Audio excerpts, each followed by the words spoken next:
trying to open a bottle here, and it's not going very well at all. Looks like I'm doing something else there. I'm not.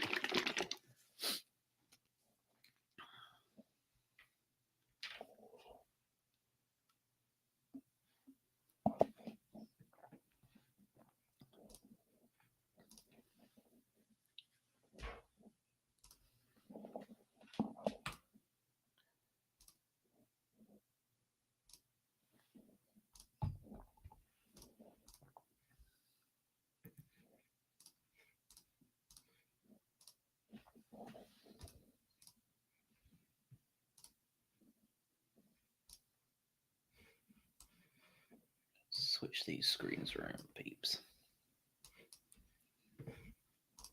If you're just coming into this to watch this and you're not watching it live, I'd probably recommend fast forwarding by like 2 minutes while we wait for everyone else to drop in.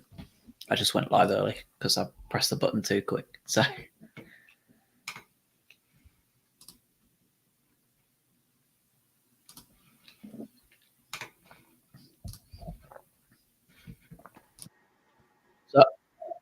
hey, oh, one sec. There we go. all good. Yeah, just to change my audio out there. Good day. All right. Oh, not too bad. Just a couple of friends who haven't seen in kind of a while come to see us in the burbs, which was good. Are they in the city then? Are they? Yeah, they're in Brooklyn. Ooh. And but we've known them for years. But they moved down to Atlanta and then moved back up into Brooklyn. So there's some of our remaining friends that are in this area. Literally everyone else we know is bailed out of New York. For the most part, there's like 3 people we used to know about, 30 people here where, if you wanted to go out Thursday night, do something Friday, see people Saturday, Sunday, you could. And now It's like, no. Damn. What about you? Yeah, I haven't done much really. Just been getting angry at FIFA today. That's same old. I haven't had a chance to get angry at it today after my debacle with the weekend league. I've given myself a couple of days off from my second job. I think that's the right choice, really. It feels kind of nice, to be honest. I'm fully addicted to it, and I think that's probably bad. That just makes it worse when you lose, though, doesn't it? It just makes you more angry. I get really angry at the game. Like it's quite bad. It's quite bad. Yeah, it's not good. I bought Verts. He's really good. Yeah. Yeah. Have you got any money left? Like 100,000 coins, and that's it. Oh, you're more of a peasant than I am now. Yep. Back on the peasant train. Speaking of peasants, this is episode 163, and Vicarage Road looks fit for peasants, doesn't it? Long overdue for a new stadium, or at least a revamp. It feels like Vicarage Road looks like it's half falling down on the TV. I'm not sure they're going to be able to afford that in the Championship, are they?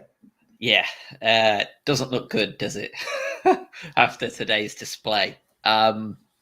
Let's start right at the very beginning, because I saw the team lineups at 9 o'clock this morning and thought, oh no, Basuma on the bench, Trossard on the bench, and of course Mo McAllister either just coming back from COVID, Alzate still on the bench, which was bizarre to me, with the 2 central midfielders we decided to roll out with, and then Caicedo as well. Were you as concerned as I was with that middle of the park? Yeah.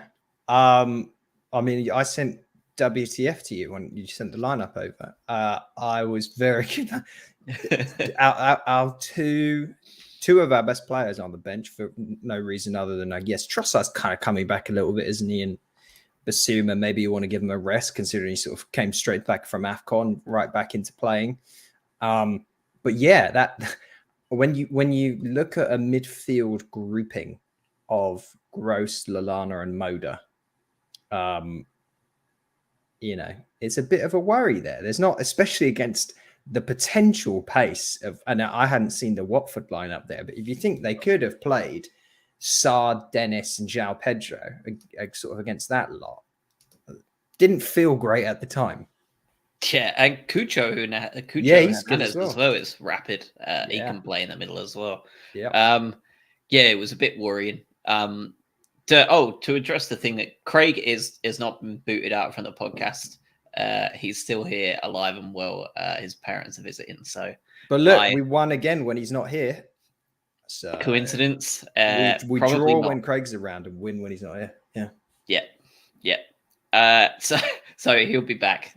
Whether it's for he probably won't be back for United. Because that's midweek and his parents are here all It's week. another win at Old Trafford. Congrats, everyone. Yep. So he will be back next week for the Burnley debacle. That has 1-0 loss all over it, and he will get the blame fully. Yes. Graham Potter has gone on record saying it was one of the best performances that he's seen from us in quite some time. I am going to say, possibly an unpopular opinion, that was one of the most boring first halves of football Agree. I've ever witnessed in a long time under Potter. I thought it was so dull. There was just nothing happening really at any point in that first half, right up until, of course, the goal, which was pretty important. But prior to that, it just we had 73% possession before that ball went in the back of the net. Moda had a snapshot that was well saved, and there was a couple. I think there was one or two just dodgy pieces of play for us that allowed Dennis to hit us on the break, but they were so inept going forward that it never looked like they were really going to do anything to danger us. But if Potter's game plan was to dominate the ball, wear out Watford, and be just so dull in that first half, I would say that he's probably right in that it was a great performance. Yeah, we came out a little sheepish, and I think when you combine the fact that we got embarrassed by Spurs for the most part, just didn't show up, did we? You see the lineup, and then it's not that we looked uncomfortable in the first half, but yeah, we didn't look like any sort of sparkling creativity. I normally take a fair amount of notes of chances and things that are going on, and I had 3 notes in the first half. And my biggest surprise was all in caps, Moda shot on target. That was the most exciting thing because it doesn't happen. Yeah. As you mentioned, it was a nice little layoff from Mope. Sanchez with his standard howler. He flapped at something and it nearly cost us. But yeah, absolutely nothing until the goal. Good goal as well, wasn't it? I text my Watford supporting friend over here, and I said, I literally said to him, I was like, we have been very quiet all day. Like in this first half, we really need to get Lamptey more involved. Like when our midfield is so weak in the middle, I think that we're allowing you to just put 2 guys on him, and it was Cleverley and Kamara, right? They just sat on Lamptey. The first time they did give him space all half, he pops that ball in for Mope to score. I don't know 100% if Mope meant that to go where it did. I thought he shinned it when I first saw it. Same. Yeah. It was a good goal, though, in the end. Foster had nothing he could do with that one. Who I thought played quite well today, but there was nothing anybody could do with a ball like that. And the bounce right before I think it landed for Neil was the extra cherry on the cake because no one knew what the hell to do with it when it was bouncing in the box like that. No, and this is what you get with Mope, isn't it? A lot of strikers don't attempt that because it's a bit of an audacious, and 9 out of 10 times I feel like that just goes over the bar. But that's Mope, right? You put him one-on-one with a keeper, 18 yards out, and he's going to miss or kick it right in his hands. You give him a half chance like this with a weird bouncing ball, albeit a nice cross in from Lamptey, and he takes it, and it goes right in a sort of top left-hand corner. The cliche perfect time to score. But that first half was very, very much summarized, and we talked about this on the last show, which was, are we worried about the Hodgson appointment? And I think you saw the Hodgson appointment in true form in the first half, and then you saw them going back to their old ways when they got a bit desperate in the second half. And that is, Hodgson is going to put them in a sort of a standard 4-4-2, and they're going to be organised, which they were, which is what it's why it was a bit of a drab affair to begin with, right up until that potential extravagant finish by Mope or a fortunate shank. Yeah, it just carries on to goes to show, right? Like, you don't allow Mope time to think. If you leave him, Yeah. you leave him with no choice but to just hit it, that's the sort of stuff he can pull off. Feel, don't think. He needs to be Jedi-esque. Yeah. Yeah, but you're spot on. I tweeted about it too. I felt like we've kind of out Hodgson bar in the fact that we dominated possession. We didn't do much of anything in front of goal all the way up until right before the end of the first half. And in true Hodgson fashion, we just like got something out of absolutely nothing. And went in at the break, one up. And Watford probably felt, and Roy especially probably felt incredibly frustrated given how hard they'd worked in that first half to just totally nullify anything we were doing going forward. There were times where I forgot that Danny Welbeck was on the pitch. He was poor. Totally nullified by whatever they were doing at the back. He just had nothing. Yeah, he didn't do a lot, did he? And he was obviously dragged off 15, 20 minutes into the second half, wasn't he? Yeah. And then the start of the second half was also, I was I started to get worried there. They came out with some vigor, some vim and vigor, and we couldn't get out of our own half. We were so deep. And I think that the commentary did a good job of basically saying the shoe's on the other foot, really, this half. That we suddenly became the team that was sat deep and organised and trying our best with a lot of possession from Watford and a lot of, I guess, a little bit more proactivity, because then you saw when you have a player like Emmanuel Dennis, who jinked himself around about 2 to 3 different players and smashed it against the crossbar, could very easily have gone in. That was when you go, something's got to change here. And Graham Potter was a couple of minutes ahead of that and had already prepared for bringing on the big guns. Yeah, you can't argue. As a Watford fan, you can't be upset by the changes that Hodgson made today. I thought it was perfect. Like you say, it was everything that they needed to do. And if Dennis had finished that chance and you had maybe one other, like, because there was plenty of like those same sort of thing you see with Brighton, where you say it's that final ball just wasn't there. They could have put us in real trouble. We could have been 2 or 3-1 down if they were able to take their chances in that first 15 minutes. They gave us the opportunity to sit back. We did exactly like you said. Like, we fully did sit back. There was times where it was like the 57th minute, and Mope was in our final third, like defending. There was no one up front.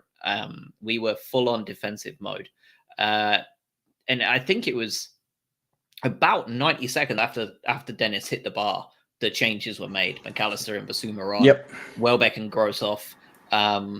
It's rare that I feel like it's rare, especially on social media, that you see 2 substitutions that are universally praised as being absolutely correct. There's always like, I would have preferred to have seen blah blah than McAllister or whatever, but nope. I think it was 100% approval rating for Graham at the timing of it, and the people that were taken off and the people that were brought on, and it really was just about perfect. Because after that, you went on and you saw us totally revert to a back 4, as you're probably delighted to see. And then you had Basuma, driving forward, and showing that real, just that thing that Biss does that others can't, and Watford simply don't have. The closest thing you've got is Sissoko, and that's, I mean, I feel rude even comparing the two. Yeah, I will absolutely die, be reincarnated, and be murdered all over again on the heel of 4 at the back for this team, because you see what it does, and I think that's just out of preference for you. You control the game less from a possession standpoint, but what you lose from possession, you gain in directness, and we have players that can be really forcibly direct and have the ability to play quick interplay passing, get forward, make the right runs, and have shots. Like, sure, they might not be on target, but they can do them. They're footballers. They're professional footballers.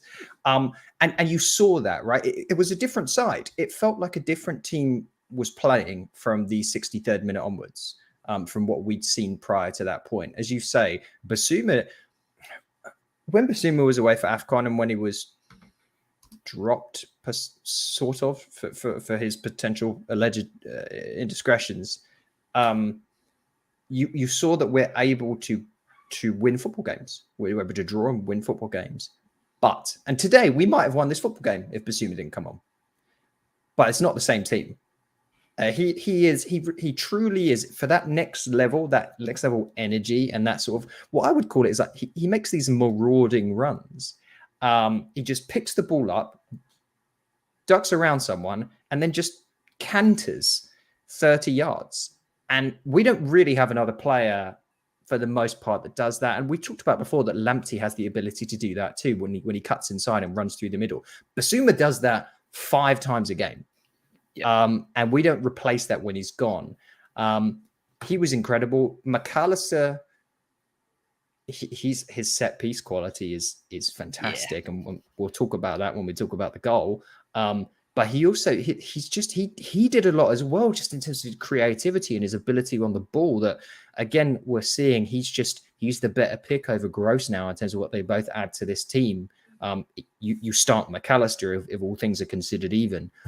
It was a big change from Graham Potter. The only thing that you potentially would have, if you want to pick out a negative, you would have looked at what Hodgson did at halftime. You saw that they bring Sarr on and they're going to go for it. Maybe you make that change a little earlier, but that I'm clutching at straws here, because otherwise you could call it a masterstroke.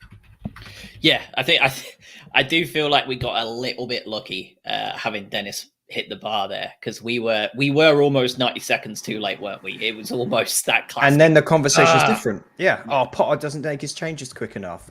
Surely you could have seen this. This is always coming.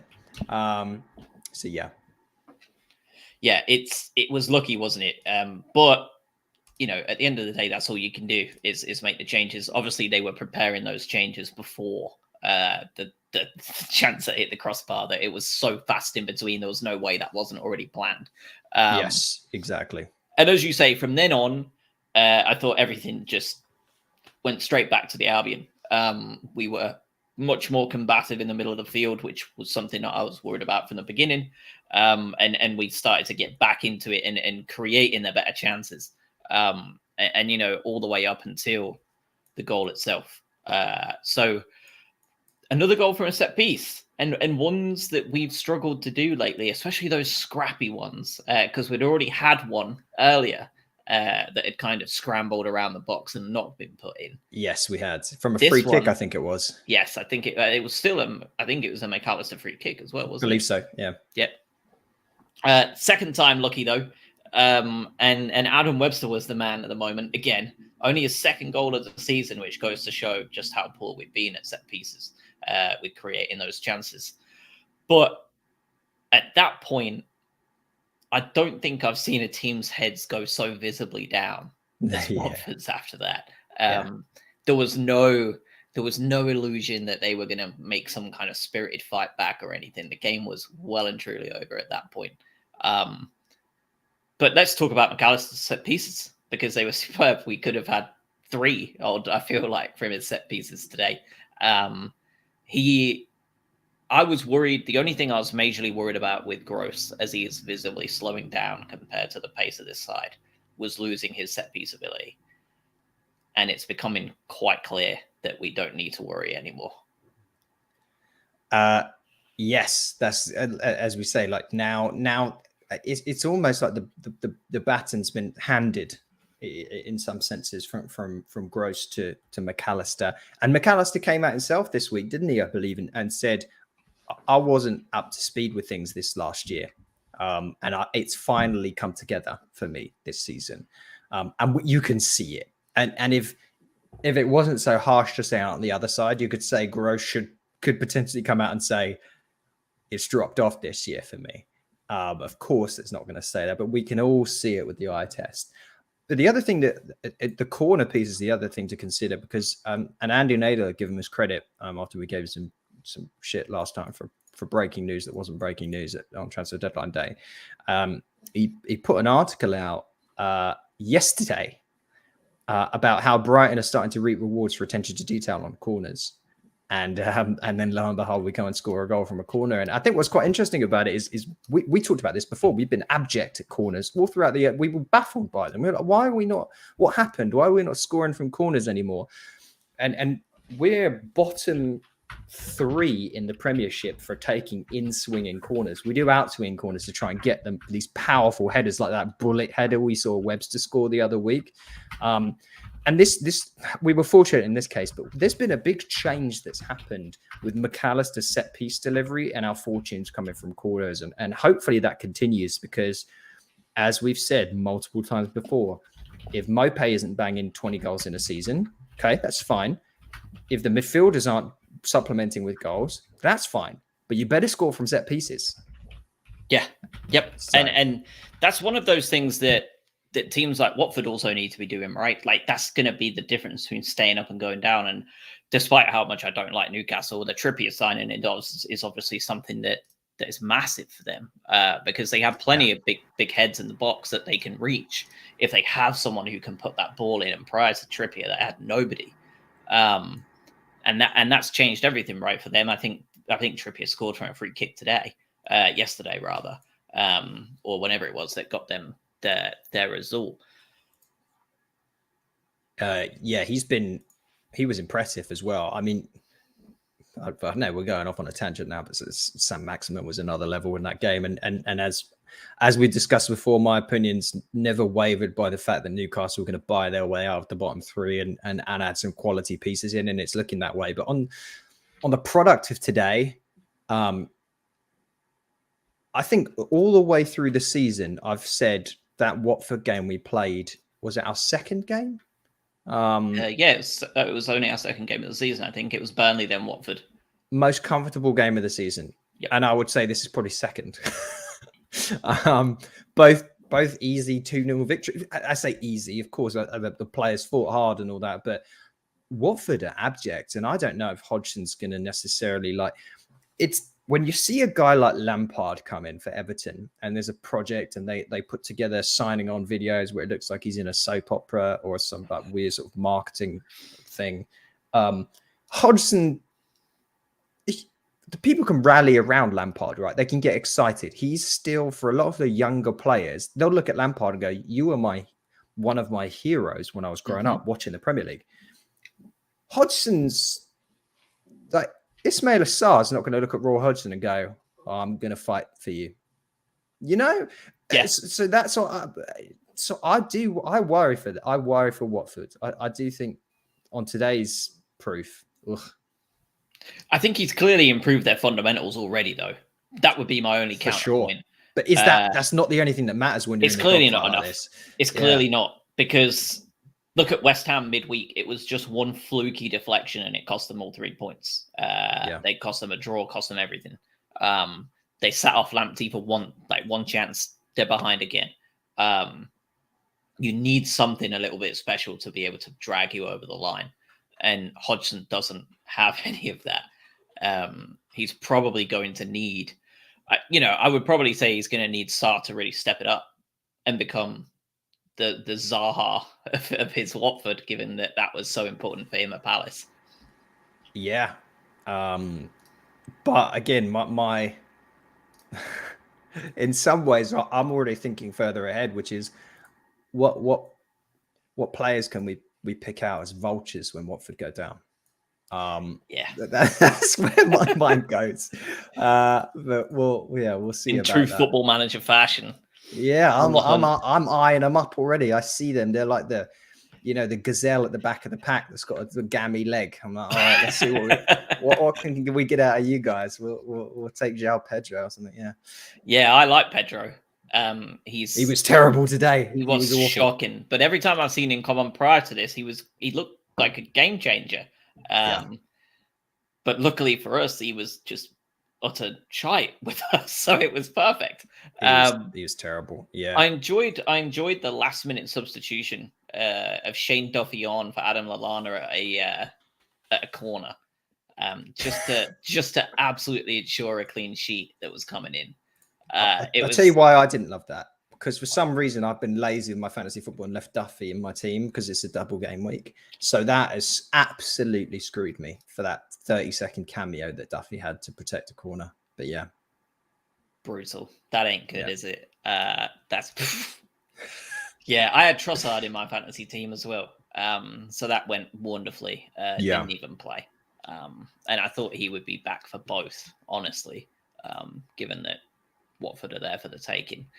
In terms of the players themselves, anybody stand out to you as those kind of top players who impressed you today? I was thinking about that as it was going, and it was another one on the evidence of the first half.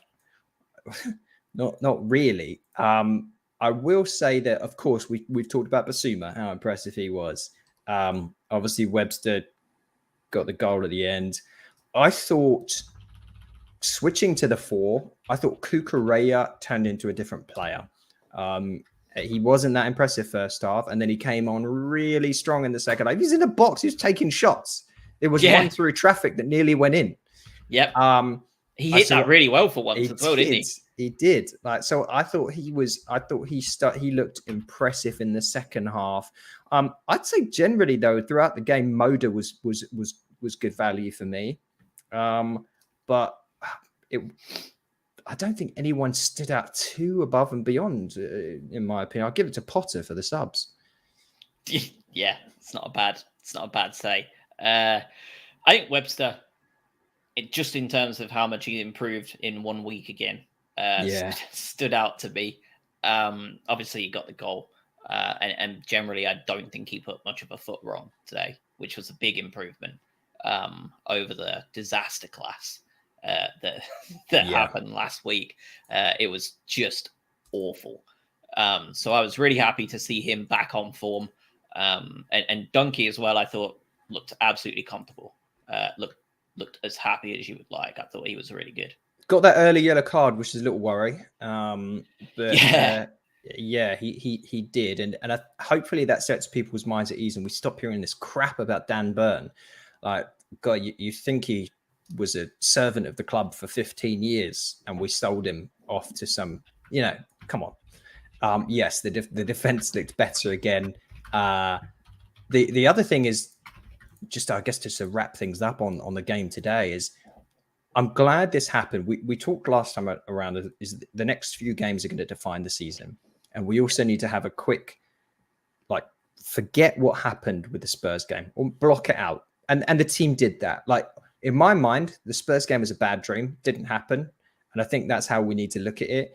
And the other thing is, this just cemented a 7-game unbeaten run in the Premier League, which is the club record. Which is as if you get rid of the Spurs game from our form, things are pretty good. And we now face a Manchester United side who look abject on Tuesday. Now, of course, they could quite easily step out and would beat us 4-0. But yeah, that Man U game, Burnley, and then Villa and then Newcastle, it's an exciting time. It's an exciting time.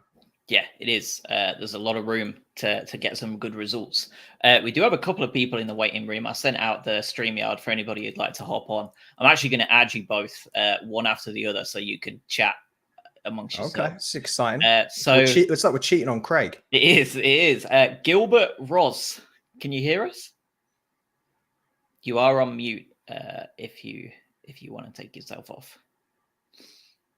You can say this just adds more time to Josh's edit on the pod. This is perfect. Yeah, this is just extra time for me to be editing Gilbert. So, all right, he's gone. We will get Wedgie on the stream. Wedgie, how are you, mate? I'm very well, thank you, Josh. How are you? Yeah, I'm good, thank you. Happy after today's result? Yeah, very happy. In the end, there were a few nervous phases in the game. I was in the ground with about a group of about a dozen of us, the noisy boys, as we called ourselves. It was a great atmosphere in there. I know a few Watford fans as well who were sat at the far end of the stadium. And unsolicited, they said to us in the pub post-match that we were the noisiest visiting fans they have had for a couple of seasons. yeah, it was a great atmosphere. Yeah, really good. We could hear you all actually. It's on and off sometimes whether you can hear them on the telly, but we could hear the Albion really clear today. Yeah. Yeah, it was really good today. And the really good thing for me as a long-term fan of more than 40 years is that the Brighton fans, particularly the travelling fans, have worked out some songs for some of our newer players like Lamptey and McAllister and Modder and everything. And it's fantastic, you know. Great atmosphere today. Really good. Really good. Well, we could hear the Mopé chants going as Yep. when he finished that at the end of the first half. So that was, yeah, we heard you loud and clear there. Here's a question for you, and thanks for joining us. You said you've been a fan of 40 plus years. How does this season feel? Because we're getting nosebleeds at the moment. How far Yep. we are up the table.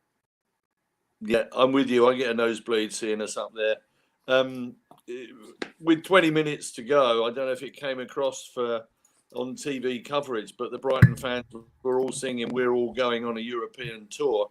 So, you know, we're all hoping COVID's out the way so that come September we could be playing in the European League, you know. I feel quite bad because, you know, I was just going to say, I feel bad because someone asked about European football a few weeks ago, and I laughed it off and said, "Yeah, we'll play European football when we do our pre-season training in like Gibraltar or something." But we're getting close to egg on my face here, but in the best possible way.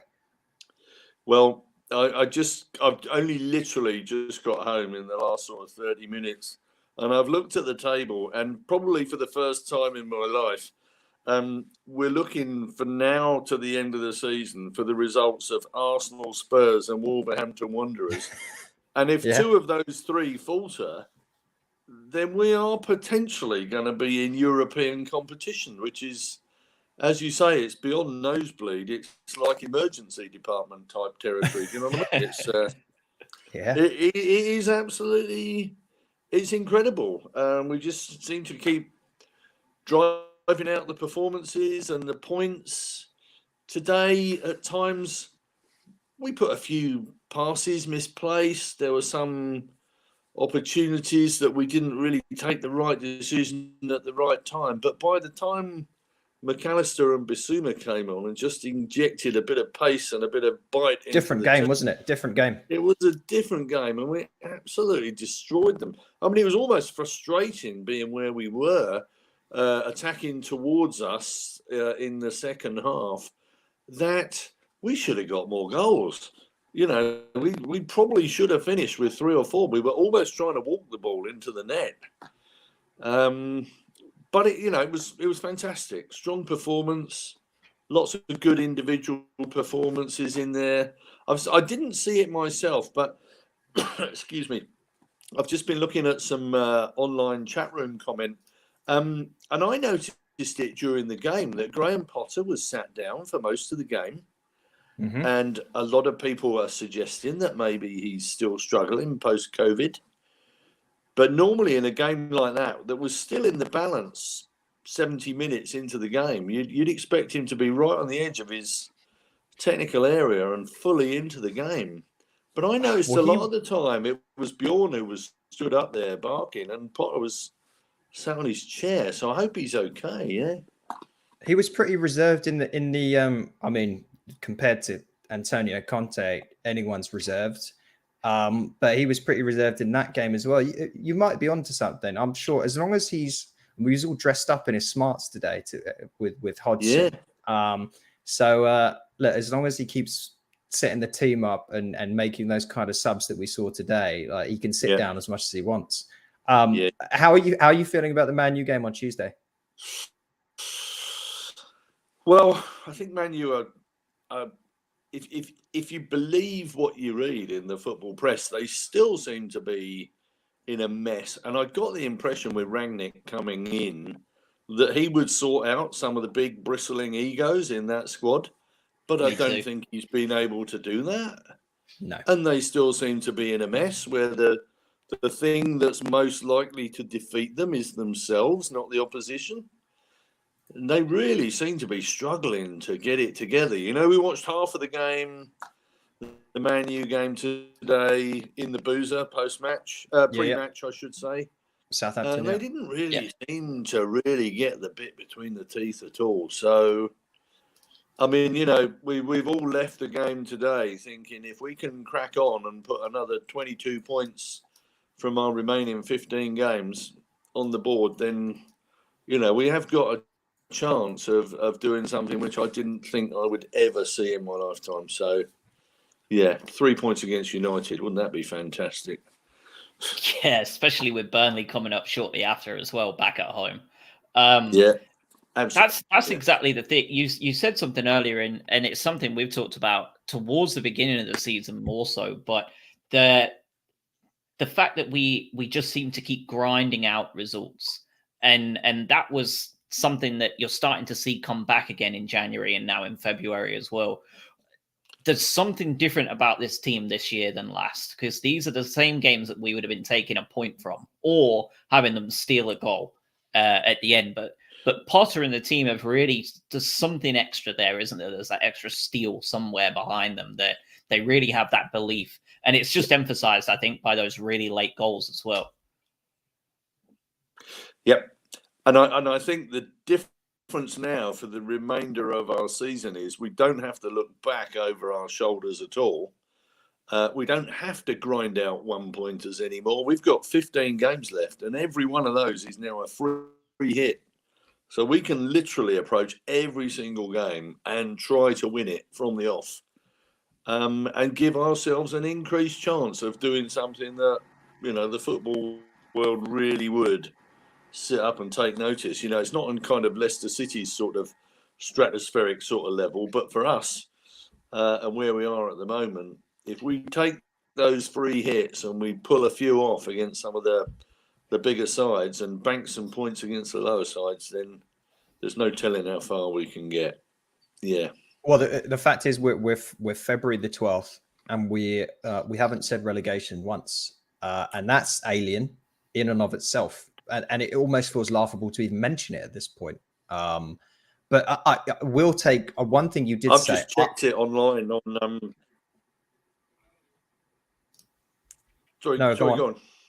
No, you checked it online. Go on. I was going to say I've just checked online with a bookies website in the UK called Odds Checker, and Sky Bet, which is one of the big bookies here, have us at 1,000 to 1 for relegation now.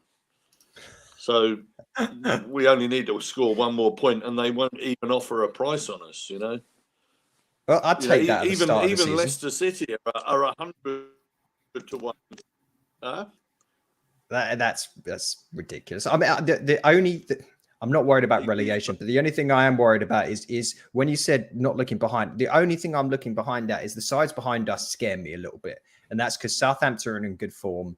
Villa they're dangerous. Yep. Let's not talk about Palace, but then you got Leicester, who are in some weird funk. But you look at their squad and you think to yourself, surely they're going to be better than a top 15 side. So we'll see. But either way, God, if we could finish top half, yep, that's something else.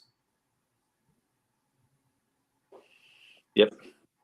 I think we'll do that. I went to the Leicester away game a couple of weeks ago, 2 or 3 weeks ago, and came away almost a little disappointed that we didn't. We steamrolled the last minutes game. Wedgie, you are cutting up pretty badly. Guys, spoke today about Jonathan Moss, the referee. Have you spoken about the referee's performance? Because from where we stood in the terraces, you know, 6 of their players carved Tariq Lamptey down around his knees and his thighs. They assigned his legs. I don't know if it came across on the TV, but it was absolutely despicable. And Jonathan was just letting them get away with it. It just seemed extraordinary. Yeah, we talk about refs a lot, unfortunately, but and I know you were breaking up a little bit there. So just for people that perhaps didn't hear, you know, the referee's performance, Tariq Lamptey being hacked down by a lot of the Watford players. I don't think it's exclusive to just this game, right? And it's been like that whenever Lamptey plays. I think he loses out based on his small frame. That there's the expectation that you can basically like push him around, and it's like, oh, he doesn't have enough strength, he deserves it, kind of thing. What's that? Well, no, he's actually really agile, and if you've knocked him off his feet, it's probably his balance is good enough where that shouldn't really happen. So I think he gets a bit of the bad end of it, really. Yeah, I think that Kamara and Wedgie has just dropped off. I think his internet was playing up for him, but I think it really wound up Kamara too today. I think Kamara worked really hard on trying to contain Tarek, and you saw him just lose the yellow card. With it was not a great challenge, was it? I think that was the very like dictionary definition of cynical foul. Kamara was absolutely over it, wasn't he? I sympathized with him a little bit, in the sense that if I was put in that same position and had to deal with someone like Lamptey, I think I would have done the same thing. I'd probably done it earlier in the game. Just could get, all right, I'm just going to kick you now. I'll take the yellow card. Let's move on. Yeah. It was a bad one, wasn't it? Yeah. And I thought he actually did a pretty good job of him and Cleverly managing Lamptey together, but it's got to be exhausted doing it for 70-80 minutes. I'm not surprised he kicked off either. Yeah. The only negative I think we'd say today, we didn't manage to add it to our draw tally, did we? No, really disappointing. We're still on 12. Not great. Looking like we may have to really push hard to get that record at this point. I'll be happy if we decide that we'll go ahead and we'll get a point against Liverpool, Man City, Spurs, and maybe one of the Man United games, and then maybe that will crack it. How many do we need? I think we need 17. All right, yeah. We can get a few draws in there. That's all right. Yeah, let's see if Wedge can come back on. He's super laggy. Wedge, can you hear us okay?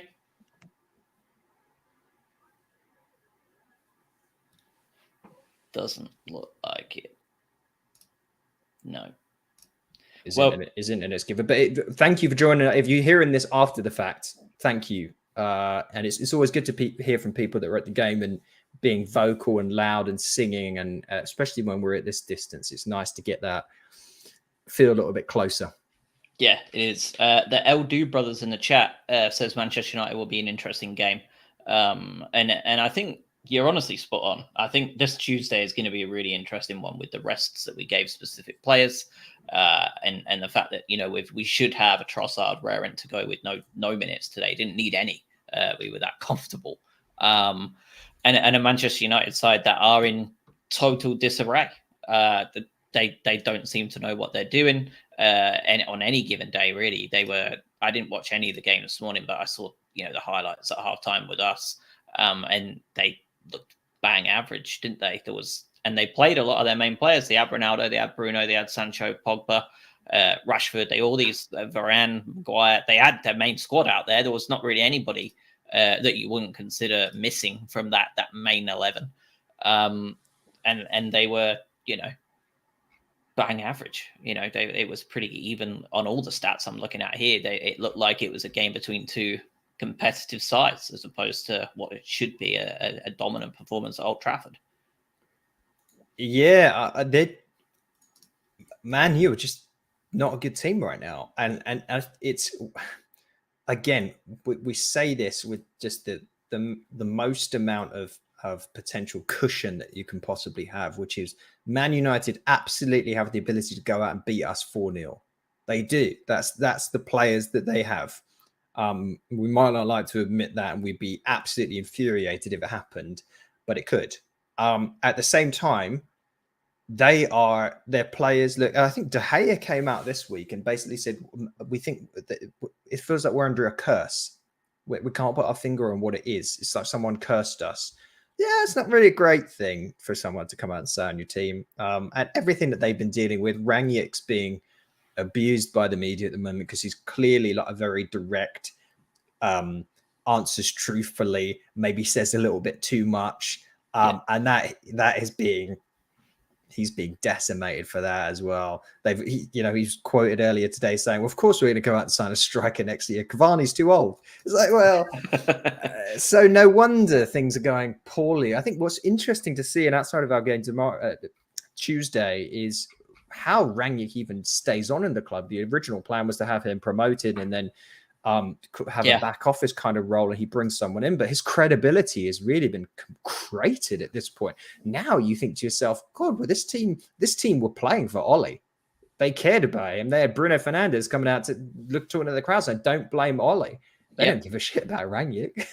No, there's nothing like that, is there? Nothing. And it almost feels like, I wonder, I can't help but wonder if that's because Ole was so just like a sponge, like a wet sponge, that they are able to just walk all over him and essentially run the team themselves. Kind of like Chelsea post Mourinho back in the day, where the club was essentially ran by Drogba, Lampard, and Terry for the next 4 seasons, despite whoever they brought in.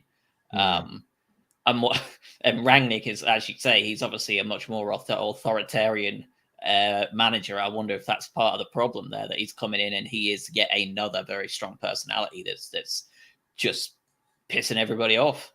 And it seems like player power is probably going to win out here, because they're just not playing for him, are they? They're not. And the other thing is, if we get down and dirty into the actual game and what we're looking to face, Rangnick's sort of famous for that sort of narrow, organized formation. I want to. Always we're looking out for Cucurella and Lamptey, but especially this game, we have the chance to really go at them on the wings. And we know that left and right back defensively, it's not exactly Man United's strong suit. So it will be intriguing. We just have to make it so I'm not even worried about their midfield or anything like that. And Ronaldo's really not in form. I think a player like Sancho could cause us some trouble. He has that ability to, if we look at the counter attacking where we're always weak, and we were nearly caught out on it today as well.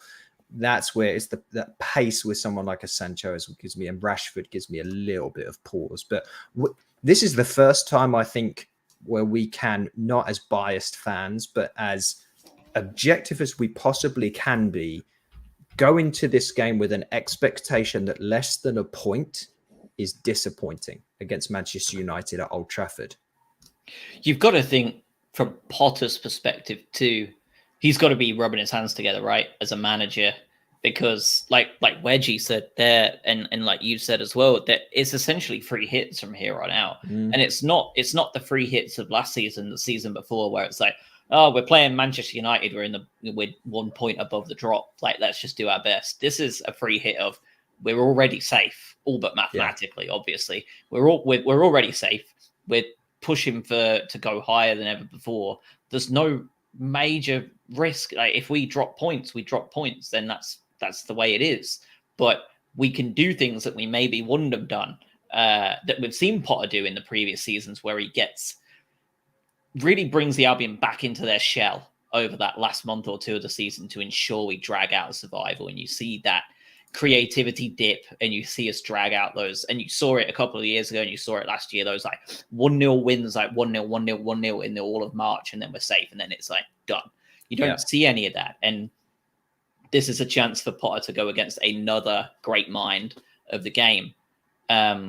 He's not so great currently, but no doubt, I bet Potter is rubbing his hands together at the idea of being able to go there with no shackles on, really. Yeah, Rangnick's a great mind with amnesia at the moment. Yeah, absolutely. And the more sides that you face where you're going against a team that is struggling, the better. And it just might be that our season lines up a little bit fixture-wise where we can take advantage of some of that. Like, I want to play Man U right now. Right now is when I want to play Man U. Anytime between now and the end of the season, really, because they're not going to get rid of Ralph. So, like, this last part of the season is going to be a real shitty time for them, and we've got the pleasure of having them twice. So, like you say, like, you're exactly right. Yeah, we shouldn't have them twice, but we do. And the same goes for playing a team like I want to play Burnley right now. I don't want to play them in their last 10 games where they've got the bit between their teeth and they're desperate for survival. I want to play them right now and they're still trying to get to that place. It's going to be interesting. The games outside of the Man U one that we touched on, we've got Burnley, Villa, and Newcastle. And for me, the Villa game is the most important of that bunch. And it's obvious, right? That Villa are currently our closest rivals. And if you really want to put a statement on your season, you beat the sides around you. You have to do that. It's okay if you lose to your Man Cities and your Chelseas. It's, Burnley and Newcastle aren't playing the same league as us at the moment. Yeah.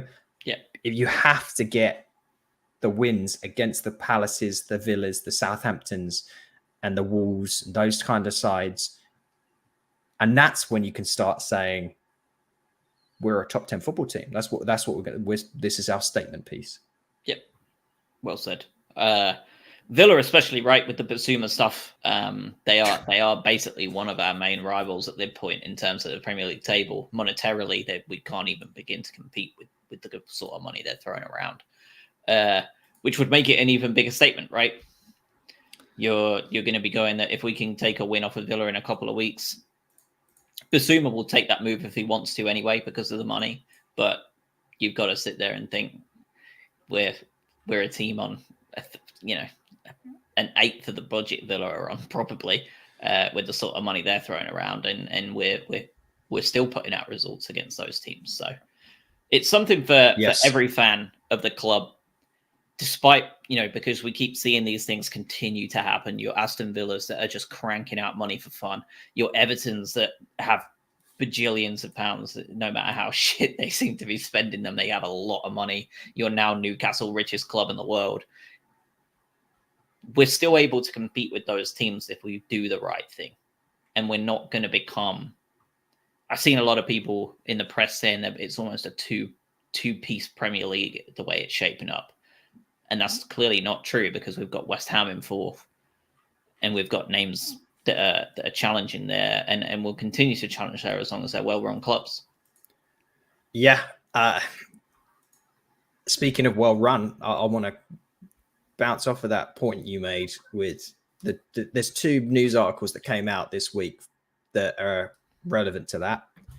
And we've touched on the Basuma a bit. Maybe we can go a little bit deeper into that just because I'll say it before and I'll say it again. Right. I've said it before and I'll say it again. Let's say that right. Basuma should be setting his sights on better than Villa. Yeah. If he takes that move, it's just such a sideways step for a bit more money. And I think if we can hope to get performances out of him towards the latter part of this season, which I think we're all resigned to the fact that we're losing Basuma. Yeah. I'd love it if we didn't. But it's more about, can he put himself in the shop window for a top 6 team? That's what he should be aiming for. And if he can drag us upwards during that process, that's what I want to see for the rest of the season. Don't move to Villa. Go move to a top 6 team. And get some real money. But more importantly, forge yourself something that's a little bit more special than playing at Villa. Yeah. No offense. No, I think that's the thing, isn't it? I think both of us would argue that he's already put himself in the shop window enough for those top sides. Yeah. Maybe we need Tuesday for Ralph to open his eyes and realize, we'd be a lot better with him in the park instead of Scott McTominay. Maybe that's what's needed. I don't know. But it's happened before and it could happen again. If there's ever a game where I think there could be a manager watching that ends up realizing that this is a player we need, in the same way that Leicester did it to us with Ulloa way back in the day when we beat 4-1 that day. Yeah. And then they promptly went and signed Ulloa solely on how well he played against them. This is it, right? Like Basuma looks like he's come back in unbelievable form. Buoyed from his final kind of reignition of love for Mali, given that it's been absolute drama for 3 years with the beef they've had. It just looks like he's absolutely buzzing to be here. And like you say, I can't believe that we're hearing teams like Villa and Newcastle are the ones that are going to be in a bidding war for him in the summer. It doesn't make sense to me. He needs to be, his agent needs to elevate the conversations he's having. That's that person, whoever, I don't know who his agent is, but they need to earn their money. And well, hopefully look out for him. Of course, Newcastle are going to pay the money, but come on. The other thing is the Ashworth interview came out this week. Yeah, I know it's sort of old news, the Ashworth move, but what do we think about that? Because I've got mixed feelings. Part of me is it's a shame that Ashworth is gone. We know that, and I think we all are very appreciative of the setup that he's put together here. I'm more of the mindset that he's created the foundations, and we now have the people in place that can act on that as we move ahead. So I'm not all doom and gloom about his departure. I'm also not. I don't get the people on, and I know there's a bunch of idiots on Twitter. And if you posted this on Twitter and you're listening, I'm sorry I called you an idiot. But no, calling him I'm not really calling him a snake and all this kind of, like, come on, like, if in your job, like, no one really likes their day job, right? But maybe if you're Ashworth, you actually do. But you're offered the opportunity to think about the project that you get to join. So he's probably had his pay tripled, maybe more, probably more, honestly. And he's been told you can spearhead what is essentially the most exciting footballing project that has been put into existence really since Man City PSG. And you get to take a beloved club with committed fan base, and we're going to give you unlimited funds. You get to choose how that works.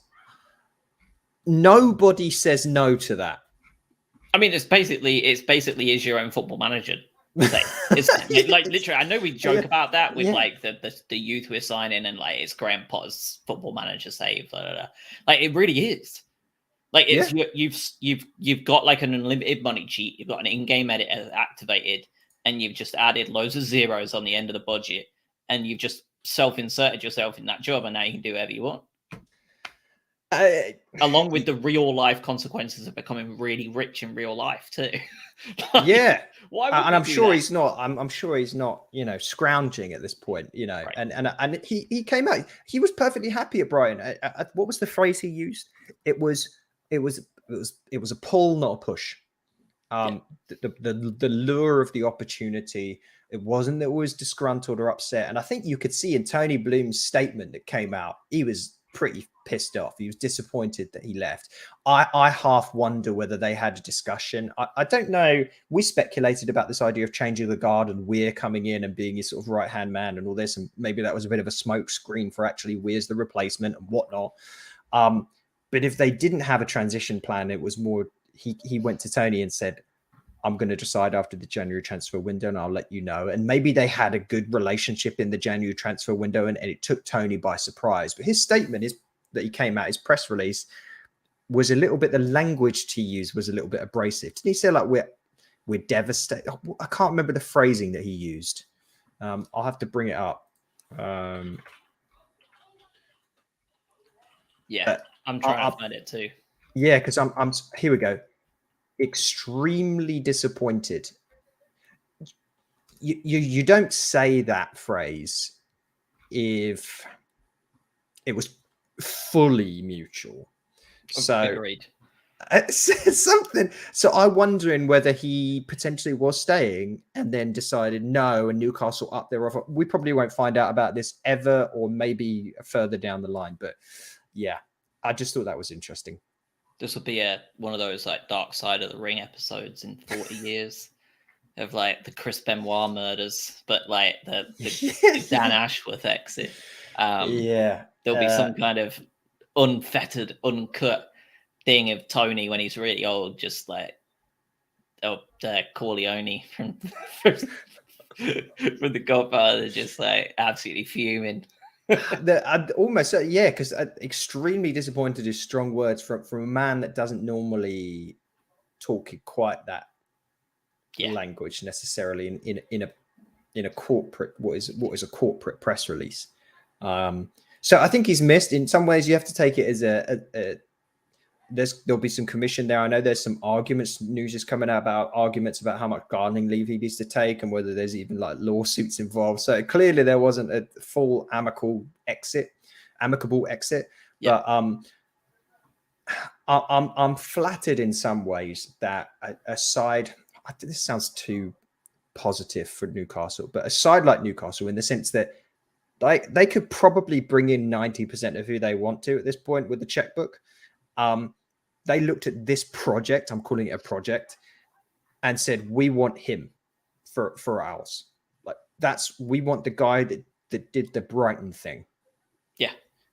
We should be happy about that. We should be proud about that. That's how we're being envisioned.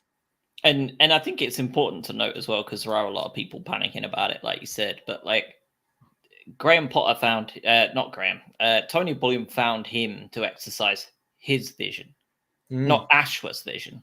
Like Bloom knows what he wants. He's been starting this since all the way back in the Gus Poyet days, when him and Gus came out and said that they were trying to create something at Langston that would possibly be 5 to 10 years in the making, but would make them a self-sustaining club. He's wanted that since him and Poyet worked together on it. This has been something that he has been very, very honest about. He's known what this vision looks like. And the Premier League has been able to enhance it, obviously, because that was obviously the goal, to get in and stay in and be able to grow that. But, you know, like Brentford, that vision, that goal, that philosophy that's been there, that's still there and has been from the beginning with Tony. It doesn't die with Ashworth, because the brains behind the whole thing he simply executed the vision. He was the man with the tools to execute that Tony isn't. And here's where I think foundation, and that's where your statement can be completely cemented in my mind. And for anyone that still doesn't buy into this and is still worried, look at USG, look over at Belgium, and look at what they've done under Tony Bloom's ownership. Get promoted, top of the league. Dan Ashworth wasn't running things at USG. Yep. Yeah, well said. I think that's everything. So I think we're good to go. We'll be back midweek. Are we good to record midweek, you reckon? Hey, if we smash Man United on Tuesday night, it'd be rude not to talk after that, but let's see how it plays out. Yeah, you're right. Final piece of advice to the listeners out there: don't abuse cats, because that's a real dickhead thing to do. And that's really all that needs to be said. Quite astounding that came out over this week. And then they started him 2 hours later. And they're now saying that they're making these donations to the RSPCA and all that sort of stuff. And the RSPCA are coming out and going, well, we ain't got nothing. It's true. It is a proper page from the How the US Politicians Handle Scandal book of just what not to do. It just seems that the West Ham owners have took a look through Trump's latest autobiography and took notes of how to treble down on terrible decisions. Well, what I did like was a lot of the West Ham fans were booing him. Yeah. You do not do bad stuff to dogs or cats to an American or British or many other audiences. You do not do that, because if you want the public to turn on you, that's the first thing you do. And I'm glad all of his sponsors have dropped him. I think it's shameful how West Ham have dealt with it. But screw him. Yeah, it's baffling. And they've said he's available tomorrow too. So F me, I guess. Yeah, that's everything. We'll be back possibly midweek, depending on the score and availability and all that good stuff. Congratulations to Chelsea Club World Cup champions. Massive trophy, massive win. They had to take Palmeiras to the 117th minute to win a penalty. And that's everything from me. Yeah, thanks for listening, everyone. Thanks for Wedgie for joining as well. That was nice. Yeah, the new Craig. We'll get him. Craig's back next time or the time after. Yep. See you guys.